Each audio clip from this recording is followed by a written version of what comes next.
The Jade Conspiracy continues the story we started in A Jade Ledger and A Severed Finger. Episode 14, The Jade Conspiracy. Part 1. Chinatown never truly slept, but it did change its face. By day, it performed a careful civility, tourists photographing lanterns, clerks hauling crates of produce, pensioners arguing over newspapers at cafe tables. By night, that civility thinned to a translucent skin stretched over something older, harder, and infinitely less forgiving. Neon bled into wet pavement. Voices lowered. Doors that had been open all afternoon closed with deliberate quiet. Detective Inspector Alistair Finch preferred the district after midnight. It did not pretend then. A thin mist hung in the air, not quite rain, not quite fog, softening the glow of shop signs written in characters he could not read. Somewhere down an alley, a radio played a Mandarin opera recording warped by age and humidity. The high, keening voice drifted between brick walls like something wounded but unwilling to die. Finch stood beneath a flickering red lantern outside Liang Wei Chen's restaurant, collar turned up against the cold. The lantern cast a tired glow that made his trench coat look the color of old bone. He had not shaved since morning. The stubble darkened his jaw, making him look more weary than he felt, though not by much. In his pocket lay the jade pendant Chen had pressed into his hand 3 nights earlier. Not for protection, Chen had said quietly. For recognition. Finch had not asked recognition by whom. Inside, the restaurant lights were dimmed but not extinguished. Chairs remained neatly arranged around tables, chopsticks aligned with geometric precision. Chen was not a man who allowed disorder, even when business was closed. Finch knocked once on the glass. A bolt slid back almost immediately. Chen opened the door just wide enough to admit him, then locked it again without a word. The air inside smelled faintly of star anise, tea, and something metallic beneath it, the ghost of recent violence. The murder of Ju had occurred in the back room, out of sight of diners, but not out of memory.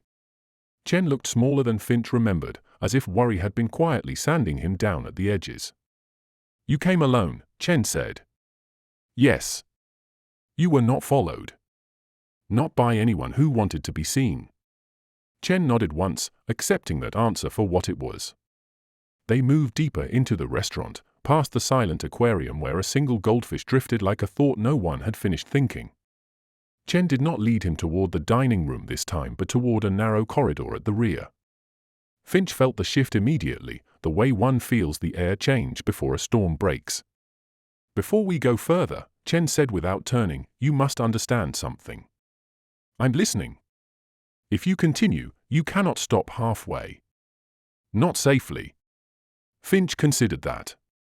He had heard variations of the warning before, from informants, witnesses, sometimes even fellow officers who understood that certain investigations did not end with arrests but with consequences that lingered. I haven't built a career on stopping halfway, he said. Chen opened a plain wooden door. Beyond it was not the familiar storeroom or kitchen entrance Finch expected, but a narrow stair descending into darkness. The smell that rose from below was damp, old, and faintly sweet, like paper that had been stored too long in sealed air. Finch raised an eyebrow. You have a cellar. Chen's mouth tightened slightly. Many buildings here do. That was true. Old Victorian basements riddled the district, relics of previous businesses, bomb shelters, forgotten storage spaces. But something about this felt curated. Chen flicked on a small wall switch. A single bulb illuminated the stairwell, casting hard shadows that made each step look steeper than it was. After you, Chen said. Finch descended carefully, one hand grazing the wall. The plaster was cool and slightly gritty, as though moisture had been creeping through it for decades. At the bottom, the space opened into a low-ceilinged room no larger than a modest office. But it was not empty. Metal cabinets lined one wall, each labeled with neat handwritten tags in Chinese characters. Opposite them stood a long wooden table scarred by knife marks and burned circles from extinguished cigarettes. On that table lay stacks of ledgers, dozens of them, bound in cloth covers faded to indeterminate shades of green, brown, and black. Finch stopped. The Jade Ledger, he said quietly. Chen stepped beside him. One of many. The word settled heavily. Finch reached out but did not touch the nearest book. Years of handling evidence had taught him restraint, that instinct to pause before disturbing something that might matter. These record payments, he asked. Yes. Protection money. Chen shook his head slowly. Not exactly. He picked up one ledger and opened it with reverence rather than caution. The pages were filled with meticulous entries in ink, dates, symbols, numbers, occasional characters written more boldly than the rest. This is not only about money, Chen said. It is about obligation. Finch glanced at him. Explain. In our tradition, debt is not simply financial. It can be honor, protection, favors owed, favors granted. A man who saves your son's life may call upon you years later. A business protected during hard times may repay that protection with loyalty. Finch's voice was flat. And violence? Yes.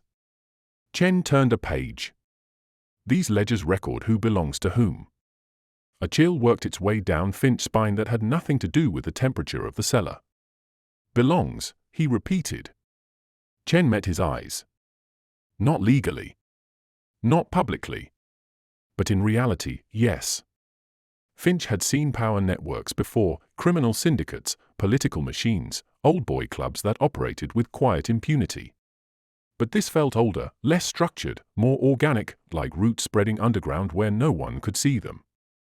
Ju was involved in this, Finch said. Chen hesitated. Yes. But not as you think. Footsteps sounded faintly overhead, someone moving in the restaurant above. Both men froze. The sound passed. A building settling, perhaps. Or someone walking past on the pavement outside. Chen exhaled slowly. Ju kept accounts for Uncle Wing, he said at last. There it was again, the name that had hovered at the edges of the previous case like a shadow cast by something just out of sight. Finch leaned against the table, folding his arms. And Uncle Wing is? Chen closed the ledger carefully. A man who does not exist. Finch almost smiled. I've met several of those. This is different. Chen walked to a cabinet and opened it with a small brass key he produced from his pocket. Inside were not ledgers but envelopes, thick, cream-colored, sealed with red wax. He withdrew one and handed it to Finch. Finch turned it over. No address. No markings. Just the faint imprint of a seal pressed into the wax, a stylized character he did not recognize. Go on, Chen said. Finch broke the seal. Inside was a single sheet of heavy paper. Typed. He read silently at first. Then again, slower. His jaw tightened. What is this? He asked quietly. A list. I can see that. Names. Dozens of them.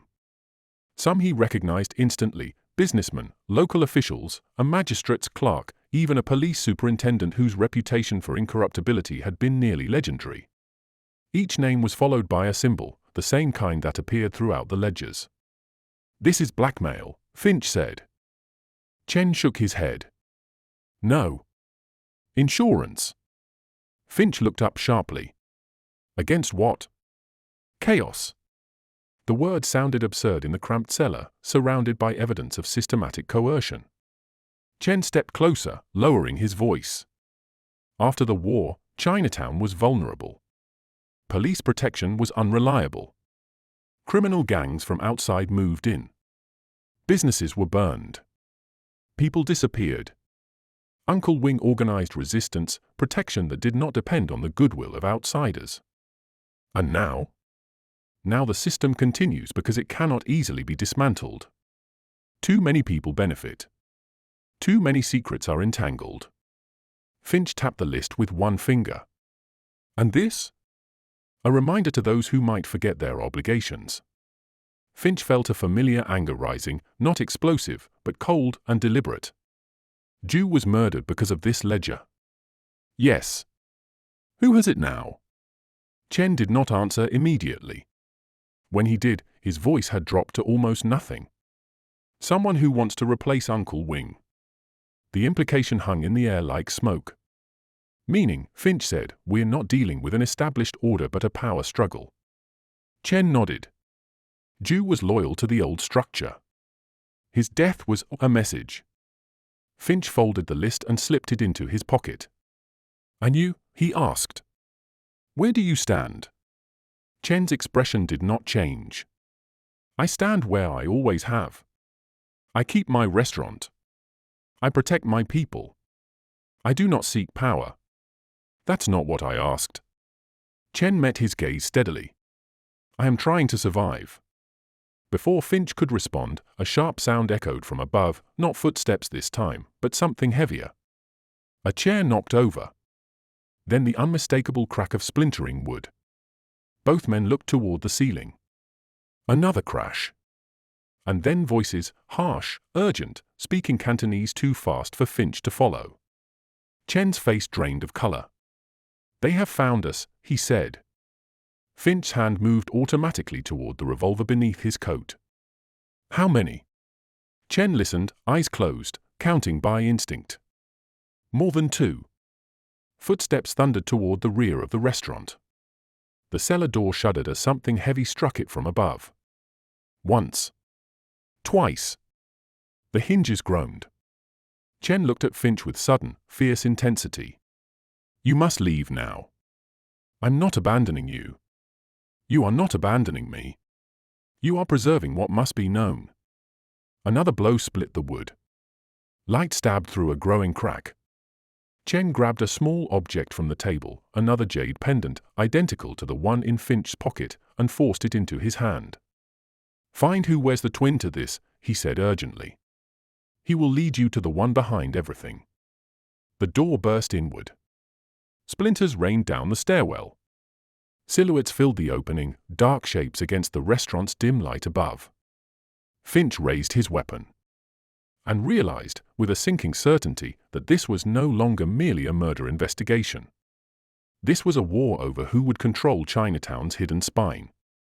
Episode 14, The Jade Conspiracy. Part 2.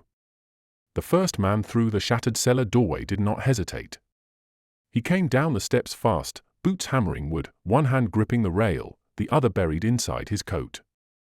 Finch fired before the man could clear the bottom stair. The confined space turned the shot into a concussive blast that slapped the air flat. The attacker jerked backward, collided with the wall, and slid down it in a boneless collapse. More shadows crowded the opening above. Back! Chen hissed, grabbing Finch's sleeve. They retreated across the cellar toward a second door Finch had not noticed before, a low, reinforced panel half hidden behind a stack of crates. Chen fumbled with another key, hands trembling but precise. The lock clicked. A second gunshot exploded from the stairwell. Plaster spat from the wall inches from Finch's shoulder. The smell of cordite thickened the air, sharp and bitter. The hidden door swung inward. Go, Chen said. Finch did not argue. He ducked through, emerging into a narrow tunnel barely wide enough for 2 men abreast. The ceiling brushed the top of his hat. Damp earth lined the walls, reinforced here and there with rough timber supports that looked older than the restaurant itself. Behind them, Chen slammed the door and threw a heavy iron bar into place. Another impact shuddered through it immediately. They will break it, Chen said. How long? Not long enough. They moved. The tunnel sloped gently downward, curving in a way that erased any sense of direction. Water dripped steadily somewhere ahead, a slow, hollow rhythm like a clock marking time toward something inevitable. Finch kept his revolver raised, though there was barely room to extend his arm. The air smelled of soil, mildew, and something faintly chemical, old fuel oil, perhaps, seeping from pipes long since abandoned. Where does this lead? He asked. Chen's voice came back thin in the confined space. Several places. It was built during the war. Bomb shelter. Yes. Later, other uses. Finch did not need that explained. Behind them came the muffled thud of wood giving way. Voices followed, distorted but unmistakably closer now. They are in the cellar, Chen said quietly. The tunnel forked. Chen paused only a fraction of a second before choosing the left passage. Finch noticed the hesitation. It was not uncertainty about direction, it was calculation. Is there a right way? Finch asked. There is a safer way, Chen said. And a faster way. And you chose fast. Chen did not answer. They emerged into a slightly wider chamber reinforced with brick rather than timber. Rusted metal shelving lined the walls, holding dustcoat tins, broken lanterns, and bundles of newspapers tied with twine. A relic space, stocked once for emergencies that had long since passed. Finch heard it then, water, louder now, flowing through pipes somewhere beyond the wall. "So access," he said. Chen nodded. Another sound intruded, footsteps echoing faintly down the tunnel behind them. "Move," Finch said. They crossed the chamber and entered a low archway on the far side. The floor sloped sharply upward this time, forcing them to climb. The air grew colder, fresher, carrying the distant smell of rain and city grime.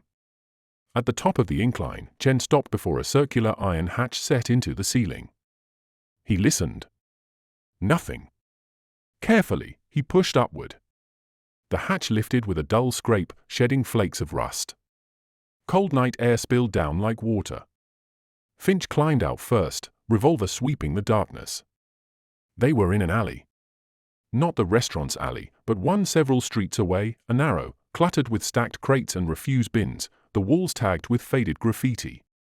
A single sodium street lamp at the far end painted everything in sickly amber. Rain had begun in earnest, falling in fine, slanted lines that turned the pavement slick. Chen pulled himself up beside Finch, breathing hard. For a moment they simply stood there, listening. No pursuit. No shouts. Just the distant hum of traffic and the whisper of rain. They will search, Chen said finally. But they will not know which exit we used. Finch holstered his weapon. Who are they? Chen's jaw tightened. Men who believe power should change hands. That doesn't narrow it down. Before Chen could respond, a shape detached itself from the deeper shadows near the alley mouth. Finch's hand snapped back to his revolver. The figure stepped into the lamplight, an elderly man in a dark overcoat, hat pulled low, hands visible at his sides. His posture was relaxed, almost casual, as if late-night meetings in deserted alleys were routine. Chen inhaled sharply. You should not be here, Chen said in Cantonese. The man answered in the same language, voice calm, almost gentle. Finch understood nothing, but he recognized tone, authority, not aggression. Chen switched to English. Inspector Finch, he said quietly, this is Mr. Lau. Should I know him? Chen hesitated. You know of him. Understanding slid into place with cold precision. Uncle Wing, Finch said. Mr. Lau inclined his head slightly, neither confirming nor denying. Up close, he looked unremarkable, late 60s perhaps, narrow face, silver hair visible beneath his hat, eyes that seemed neither warm nor hostile. The sort of man one might pass on the street without noticing. Which, Finch suspected, was precisely the point. You have been looking for me, Lau said in careful English. I've been looking for answers. And have you found them? Not enough to satisfy me. Lau's faint smile suggested that satisfaction was not something he concerned himself with. Chen stepped forward, placing himself subtly between the two men. You should leave, Chen said to Lau. It is not safe.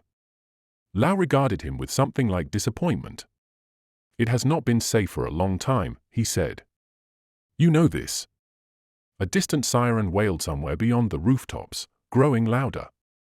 Finch studied the old man. Your organization is tearing itself apart. Organizations do not tear themselves apart, Lau said mildly. People do.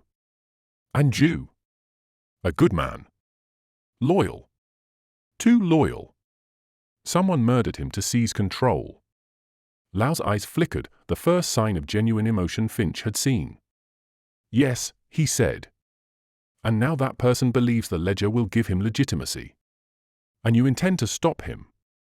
I intend to prevent chaos. Finch almost laughed. By maintaining a secret system of coercion and blackmail. Lau's gaze hardened. You see corruption, he said. I see stability. Without this structure, Chinatown becomes a battlefield for outsiders, gangs, speculators, men who do not care who suffers so long as they profit. Convenient justification. Necessary reality. Rain intensified, drumming on metal bins and pooling in the gutter. Chen spoke again, voice low and urgent. If they attack the restaurant, they will not stop. They will look for Inspector Finch now as well. Lau nodded. Yes, he said. You are both liabilities. Finch stiffened. That sounds very much like a threat. It is an observation. Another sound cut through the rain, the low rumble of engines approaching the far end of the street. Headlights flared briefly against wet brick. Chen turned, alarm sharp in his eyes. They found us. Lau did not look surprised. Of course they did. Finch drew his revolver again. Suggestions. Lau stepped back into the deeper shadows, moving with surprising speed for a man his age. Come, he said. There is another way. Chen grabbed Finch's sleeve. We must trust him. Must we? If we stay here, we die. That, Finch could not argue with. They followed Lau through a narrow side passage barely visible between two buildings. It opened onto a courtyard cluttered with rusted bicycles and broken furniture, the kind of forgotten space cities accumulate over decades. At the far end stood a plain door with peeling paint. Lau unlocked it with a key he seemed to produce from nowhere. Inside was a stairwell descending steeply into darkness.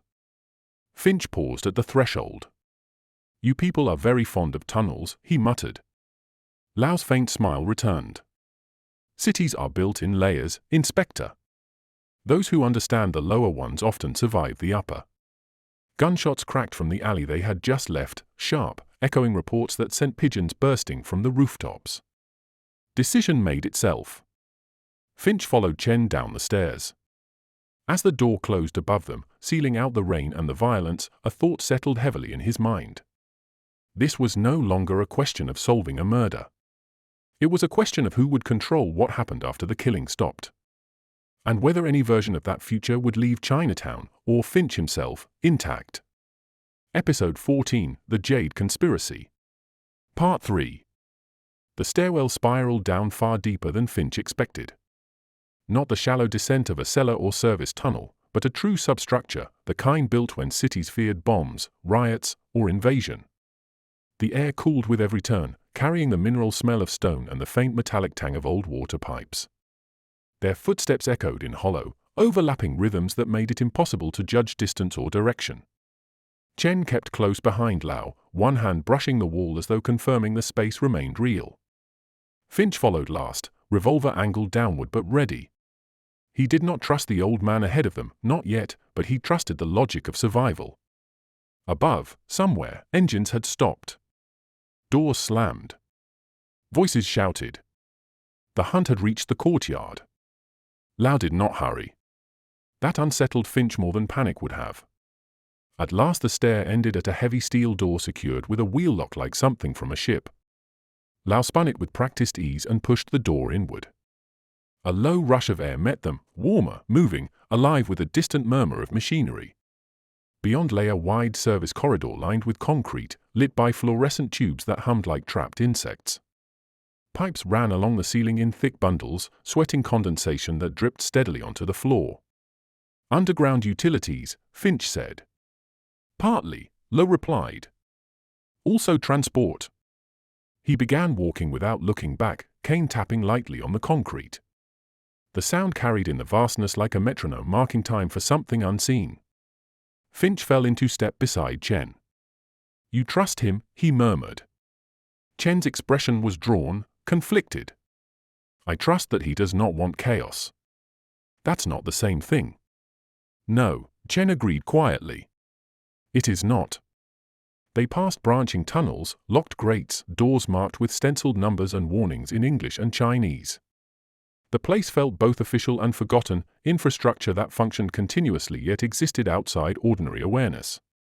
After several minutes, Lau stopped beside an unmarked door set flush with the wall. He opened it and gestured them inside. The room beyond was small but immaculate, a desk, 3 chairs, a telephone, and a map of central London pinned to the wall. Coloured pins dotted Chinatown and the surrounding districts in a pattern too deliberate to be random. Finch closed the door behind them. "This is not a utility office," he said. "No," Lo replied. "It is a place for conversation." He removed his hat, revealing a narrow face lined not only by age but by long habits of restraint. "You want answers," he said to Finch. "Now you will have some." Finch remained standing. "Start with who's trying to kill us." "A man named Zhao Ming." Chen stiffened visibly. Lao noticed. "You know the name?" Chen nodded slowly. "He was the broker. Arranged shipments. Introduced businessmen to each other. Among other things," Lao said. Finch leaned against the desk, arms folded. "And now he wants to take over your operation. He wants to replace it with something cruder," Lao said. "Something based on fear alone." "Wasn't it always fear?" Lao considered that, then shook his head. "No. Fear is unstable. Loyalty endures longer." Finch almost smiled. It was a very old argument, benevolent tyranny versus naked brutality. "And Zhu?" Finch asked. "Where did he fit?" "Zhu was my accountant," Lao said simply. He knew the structure, the obligations, the delicate balances. Zhao needed that knowledge but could not persuade Zhu to cooperate. "So he killed him?" "Yes." Chen's voice was tight. "And the severed finger?" Lao's expression hardened. "A signal." Zhao is not merely ambitious, he is theatrical. He wants to demonstrate that the old rules no longer apply. Finch remembered the grotesque package, the cold weight of it in the evidence bag. "Charming," he said flatly. Lao walked to the map and removed a single red pin from the cluster marking Gerrard Street. "Zhu's death removed one pillar," he said. "But Zhao cannot control the network without the ledger." "He doesn't have it," Finch said. Lao's eyes flicked to Chen, then back to Finch. "Are you certain?" Finch hesitated. Chen spoke before he could answer. "Zhu hid the primary ledger before he died." Lao regarded him carefully. "Where?" Chen's jaw tightened. "Safe." The old man studied him for a long moment, then nodded slightly, not satisfied, but accepting the limit of what would be revealed. Outside the room, something distant boomed, not gunfire, not machinery. Something heavier. A door forced open, perhaps, or a structural impact. Finch turned his head instinctively. "They're down here too," he said. Lao did not look surprised. "Zhao has resources." "Meaning?" "Men who do not belong to Chinatown." That sent a small, sharp chill through Finch. Outside gangs. Professional muscle. The kind of escalation that spilled violence into the wider city and forced official responses. Chen spoke softly. "If he uses outsiders, the community will turn against him." "If they survive long enough," Lo replied. Finch stepped toward the map, studying the pattern of pins. "These locations," he said. "Businesses under your protection?" "Mostly." "And Zhao is targeting them?" "Yes." "To prove you cannot protect them anymore." Lao inclined his head. Finch straightened. "So this isn't just a coup. It's psychological warfare." Lao's faint smile returned. "You are perceptive, Inspector." A sudden crack split the air outside the door, unmistakably a gunshot, amplified by the concrete corridors into a deafening thunderclap. Then shouting. "Closer this time." Chen went pale. "They are here." Lao moved with surprising speed, pulling open a drawer in the desk. Inside lay a compact pistol and a small velvet pouch. He handed the pouch to Chen. "For the ledger," he said. Chen accepted it without opening. Finch raised an eyebrow. "Planning for contingencies?" "Always." The shouting intensified. Footsteps pounded past the corridor outside. Another shot rang out, followed by the metallic screech of something heavy being dragged. Finch drew his revolver again. "Options?" Liang gestured to a second door at the rear of the room, one Finch had not noticed. That way leads to the river tunnels. Thames access. Yes. Chen looked alarmed. That route is dangerous. All routes are dangerous, Liang said calmly. The rear door shuddered as something struck it from the outside. Once. Twice. A splintering crack began to spread through the wood. Finch positioned himself to the side, weapon trained on the handle. Go, he said to Chen and Liang. Neither moved. Finch glanced back. I'm not dying in a utility closet because you two can't decide who outranks whom. Liang's mouth twitched, almost amusement. Very well, he said. He opened the rear door. Cold, damp air rushed in, carrying the unmistakable smell of the river, mud, rot, and industrial waste. A narrow passage sloped downward into darkness. Chen went first this time, clutching the velvet pouch. Liu followed. Finch backed through last, keeping his gun trained on the door. The lock burst an instant later.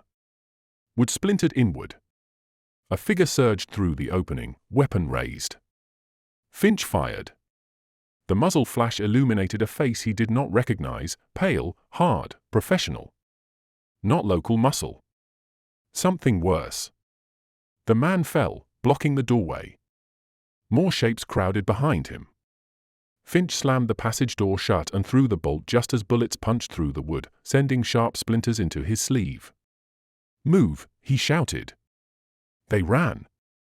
The tunnel twisted downward, slick underfoot, the roar of the river growing louder with every step. Somewhere behind them, the barricade began to give way, wood cracking, metal groaning under sustained assault. Ahead, a faint glow appeared, pale, shifting, reflected light. Water. Finch's mind raced even as his lungs burned. Zhao Ming had escalated beyond intimidation. He was deploying professional killers, seizing infrastructure, dismantling the old network piece by piece. This was no longer a hidden war. It was an open bid for absolute control. And unless Finch found a way to break it, Chinatown would wake to a new ruler, one far less interested in stability than in dominance. The tunnel opened onto a narrow maintenance platform overlooking a dark channel of slow-moving water. The Thames. Above them, the city slept, unaware. Behind them, footsteps thundered closer. Chen turned to Finch, eyes fierce despite the exhaustion. You see now, he said. This is not just about our community. Finch nodded grimly. No, he said. It's about who owns the shadows of this city. Episode 14, The Jade Conspiracy. Part 4. The river moved like black glass under a sky the color of old iron. Finch crouched on the narrow maintenance platform, revolver steady despite the burn in his lungs.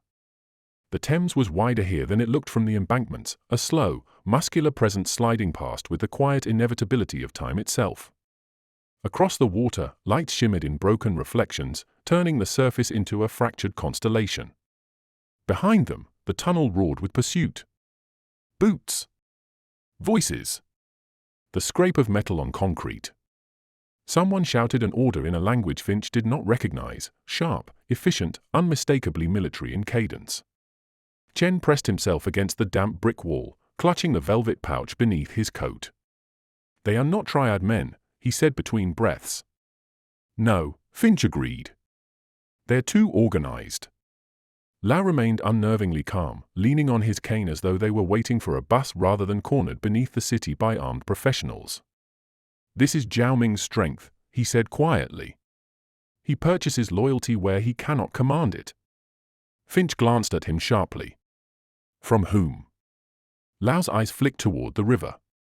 From men who see opportunity in disorder. Footsteps burst from the tunnel mouth. A figure emerged at a run, weapon already raised. Finch fired once.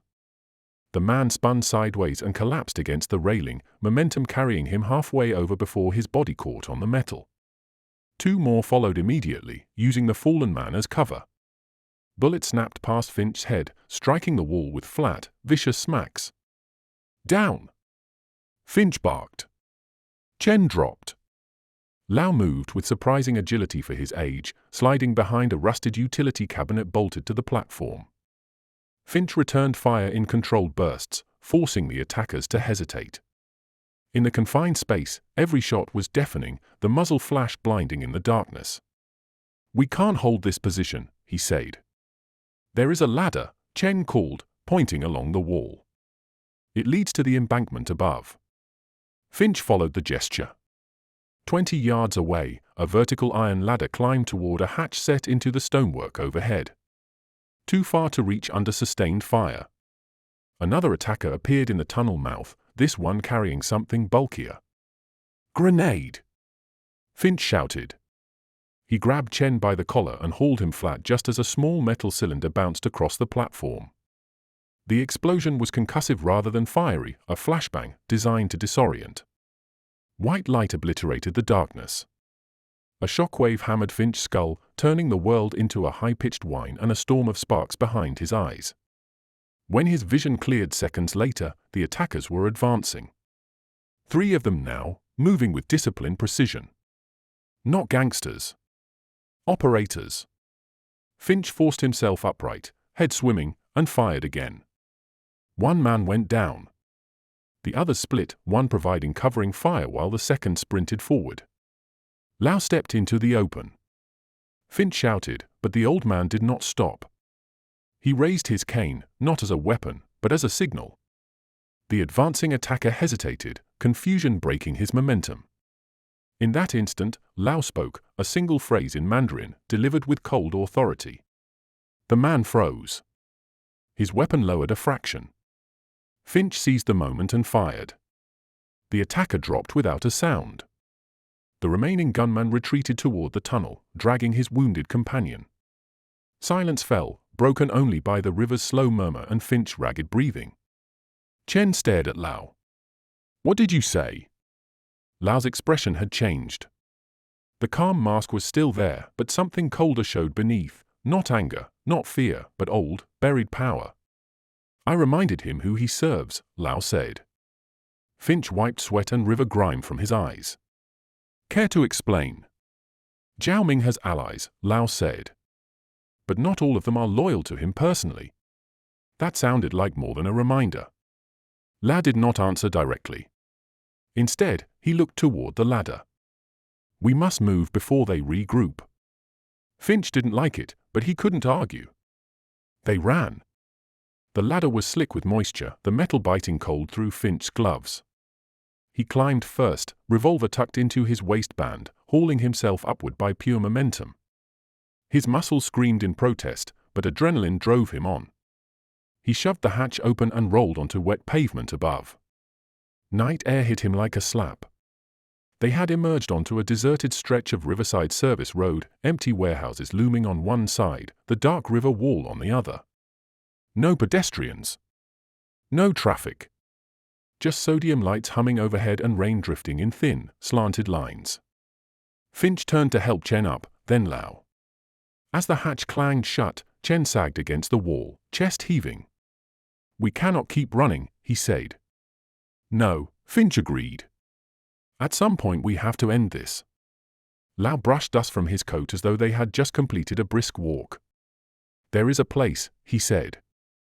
"Secure. Known only to a few." Finch gave him a long look. "You've said that before. This time it is true." "Convenient." Lau met his gaze without blinking. "Inspector Finch, if I wished you dead, I would not have led you here." Finch considered that. It was probably true, but it didn't mean Lau's goals aligned with his. A low rumble of engines drifted across the water. All 3 men turned. Headlights appeared at the far end of the service road, 2 vehicles, moving fast. "They're tracking us," Finch said. Chen looked stricken. "How?" Lau's face tightened. "The ledger." Chen's hand flew to his coat. "You said it was safe." "I believed it was." Finch's stomach sank. "There's a tracker." Chen pulled the velvet pouch open at last. Inside lay the jade-bound ledger, its surface dull in the sodium light, ancient, innocuous, deadly. Lau took it, turning it over with practiced care. "There," he said softly. A tiny metallic glint showed along the spine, nearly invisible unless one knew where to look. Finch swore under his breath. Ju hid it, but Zhao planned ahead. Chen looked stricken. Then everything we have done. Led them straight to us, Finch finished. The engines grew louder. Tires hissed on wet pavement. Lau closed the ledger carefully. There is still a choice, he said. What kind of choice? Finch demanded. One that will determine who controls what comes next. He looked not at Finch, but at Chen. Ju trusted you, Lau said. Will you honor that trust? Chen's hands trembled, but his voice was steady. Yes. Lau nodded once. Then, without warning, he hurled the ledger over the river wall. It vanished into the black water with barely a splash. Chen gasped. What have you done? Removed the bait, Lau said calmly. Finch stared at the spot where the book had disappeared. You just destroyed the evidence. I preserved the community, Liu replied. The vehicle screeched into view, braking hard. Doors flew open.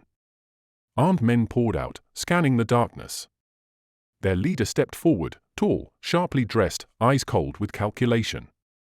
Zhao Ming. Even at a distance, his presence carried a sense of controlled menace, like a coiled wire under tension. He looked at Lau first. So, Zhao said in smooth, accented English. The old man finally leaves his nest. Lau did not respond. Zhao's gaze shifted to Chen, then to Finch. And the foreign policeman, he added.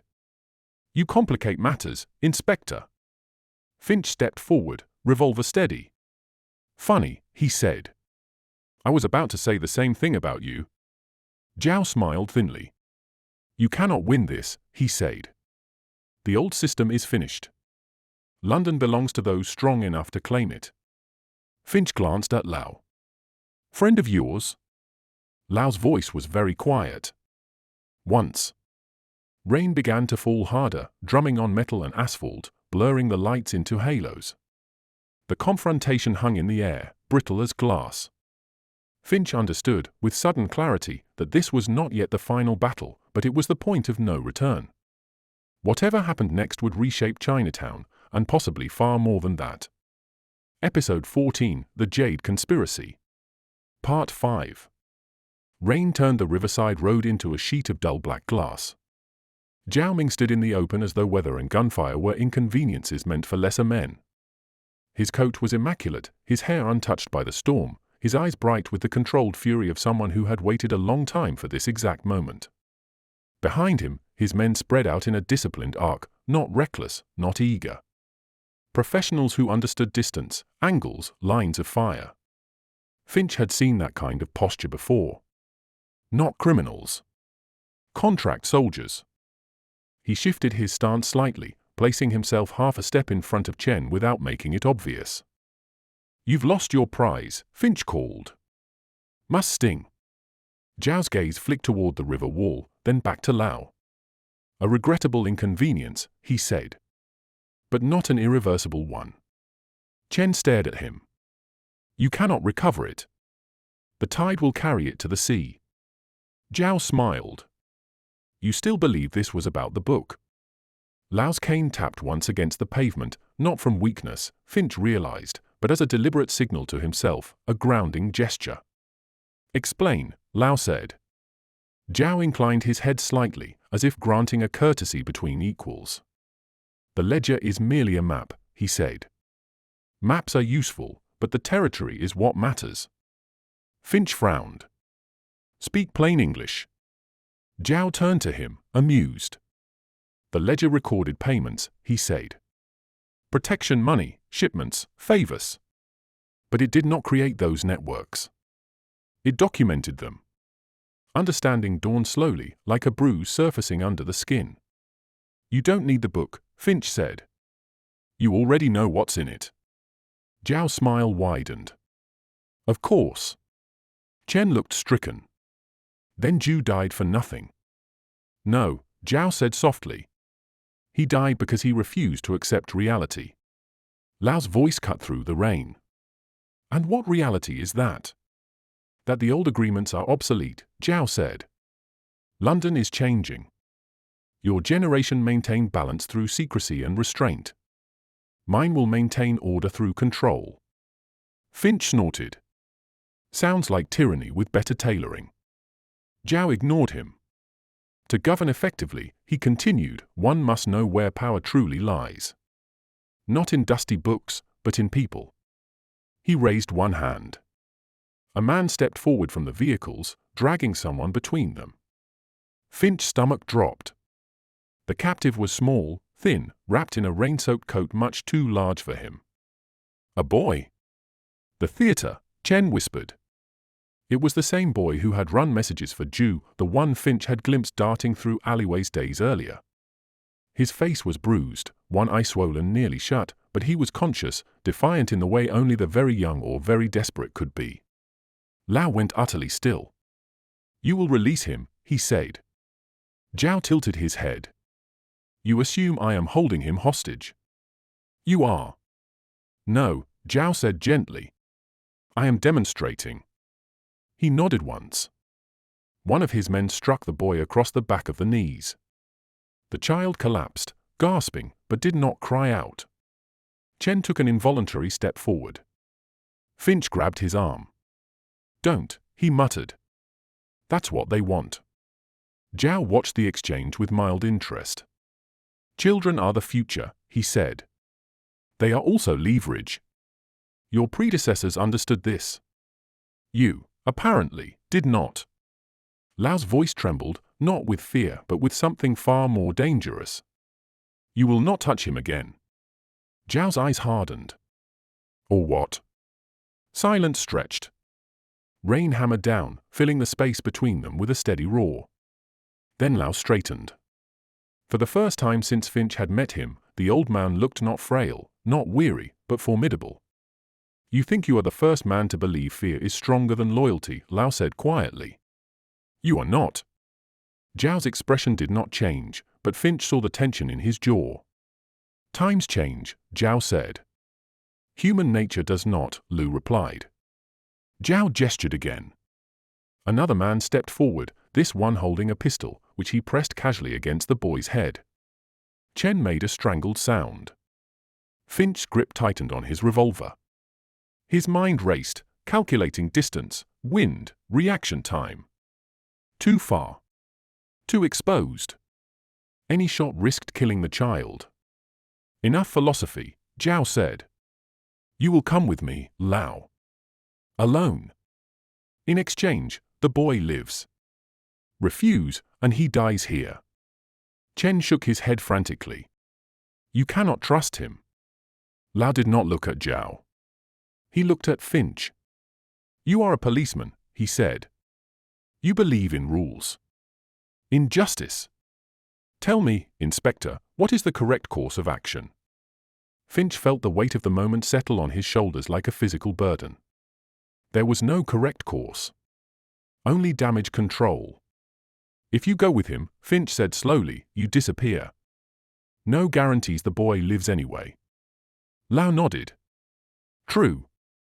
If you don't, Finch continued, the boy dies now. Also true. Chen's voice broke.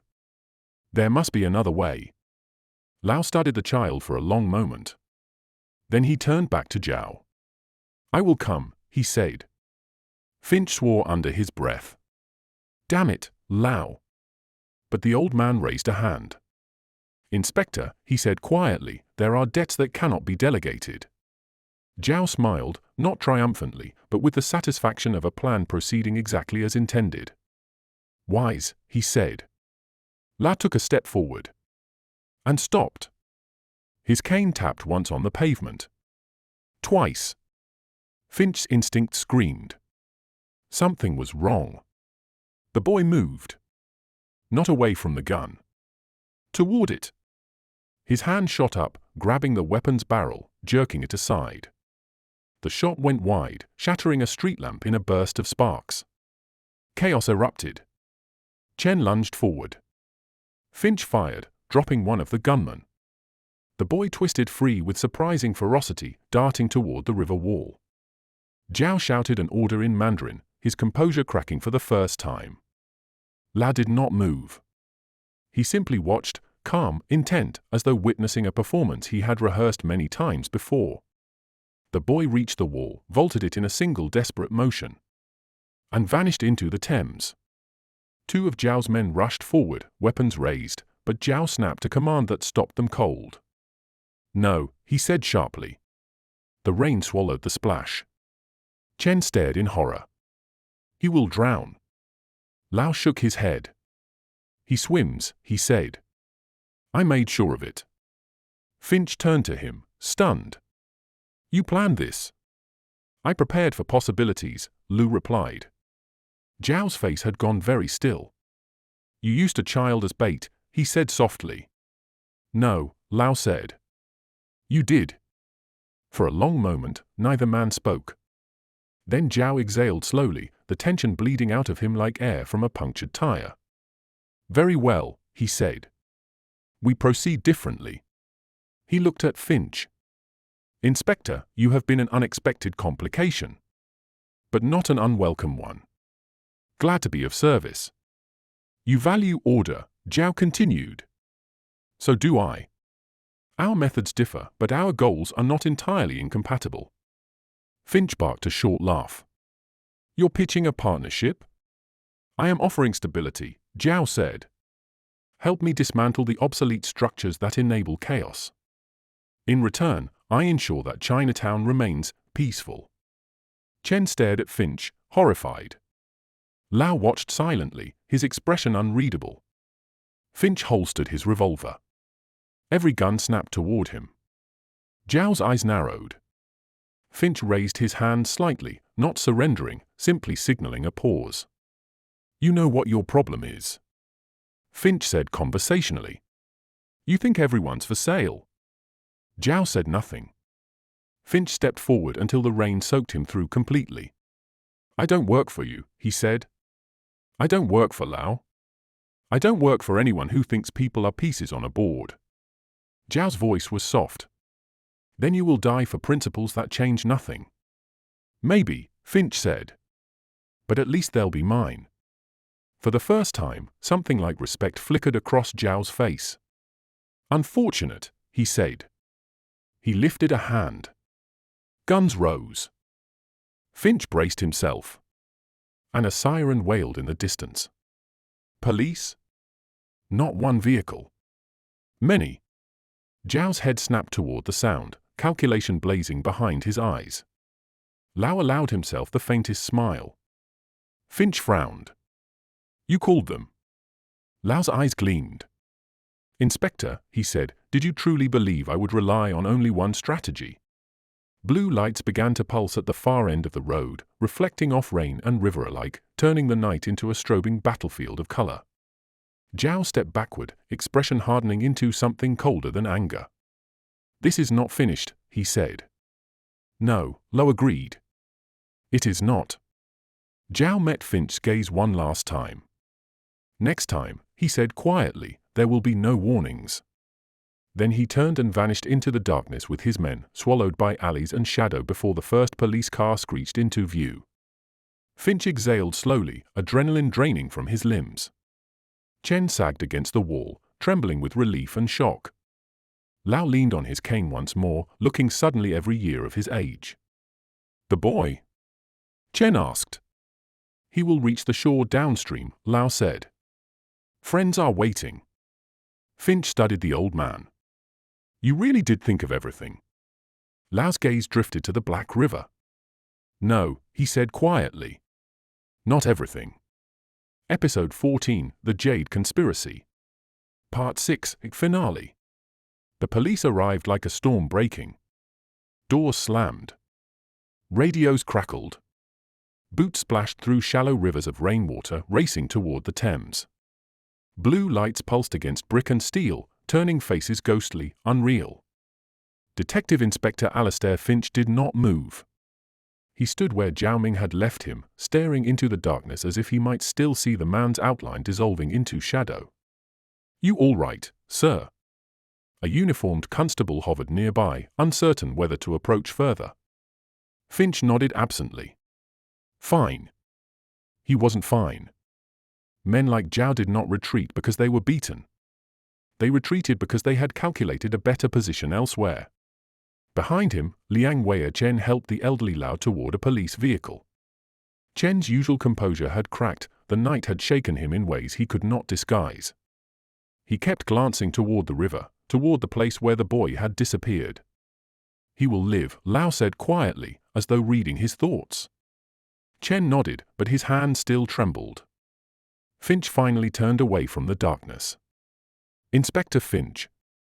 A familiar voice. Detective Sergeant Carter pushed through the cluster of officers, rain dripping from his hat brim. "Control's been trying to raise you for an hour," Carter said. "You vanished off the map." "Busy evening," Finch replied. Carter looked past him at Lao and Chen, then back again. "Care to explain why half of Chinatown's elders and what looks like a private army just fled the scene of a major incident?" Finch considered the question. "Complicated," he said. "That's not an answer. It's the only one you're getting tonight." Carter opened his mouth to argue, then closed it again. He had learned, over the years, when pushing Finch would produce results and when it would only harden him further. Instead, he lowered his voice. "Ballistics found 2 bodies in the alley behind the warehouses," he said. "Both professional. Not local muscle. Whoever you crossed tonight wasn't playing games." Finch gave a humorless smile. "No," he said. "They weren't." Across the road, an ambulance crew checked Lao's pulse, blood pressure, oxygen, the rituals of modern medicine imposed upon a man who looked as though he belonged to another century entirely. Lao waved them off with mild impatience. "I am not broken," he said. "Sir, with respect." "I have survived wars," Lao continued calmly. "I believe I can survive a damp evening." Chen intervened gently. "Please humor them." Lao sighed, allowing himself to be guided into the ambulance doorway. Before stepping inside, he looked toward Finch. "Inspector," he said. "Walk with me." Finch approached, Carter watching suspiciously from a distance. Inside the ambulance, the noise of the street softened to a muted blur. Rain drummed on the roof like distant artillery. Lao settled onto the bench, cane resting across his knees. "For your safety," he said, "it would be wise if we never met again." Finch raised an eyebrow. "That's an odd way to thank someone." "It is not ingratitude," Lao said. "It is prudence." Chen stepped closer, his face pale but steady. "You have done more for our community than you realize," he said to Finch. "Without you, tonight would have ended very differently." Finch studied them both. "Zhao's not finished," he said. "You know that?" Lao nodded. "No. He is not." "Then this isn't over." Lao's gaze sharpened. "No," he agreed. "But the battlefield will change." Finch frowned. "Meaning?" "Zhao sought the ledger because it represented legitimacy," Lao said. "Without it, he must rely on fear alone. That makes him dangerous, but also vulnerable." Chen looked uneasy. "He will rebuild." "Yes," Lao said. "But rebuilding takes time."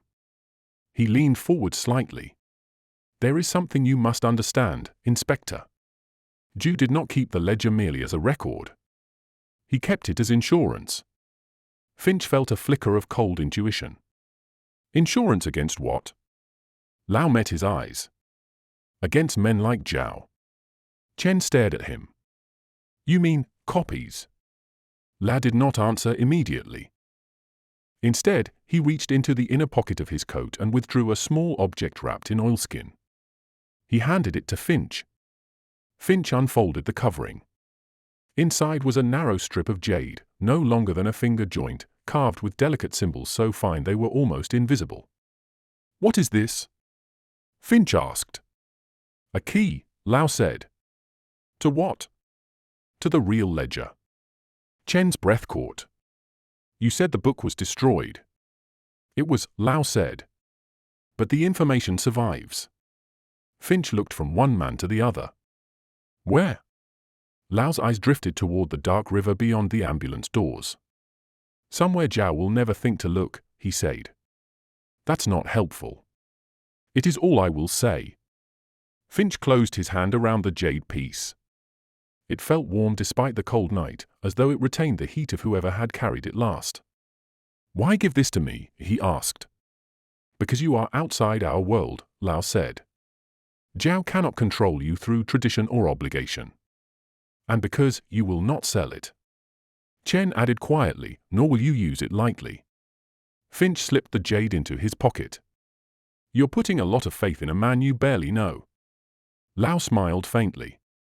I know enough. Outside, Carter shouted for Finch. We need statements, sir. In a minute, Finch called back. He turned again to Lao. What happens now? Lao considered the question for a long moment. Now, he said, we disappear. Chen looked startled, then slowly nodded. Yes, he said. It is time. Finch felt a strange pang of loss. Despite the danger, despite the secrets, he had come to respect these men, their discipline, their sense of duty, their quiet refusal to bend even when bending might have saved them pain. You'll be targets, he said.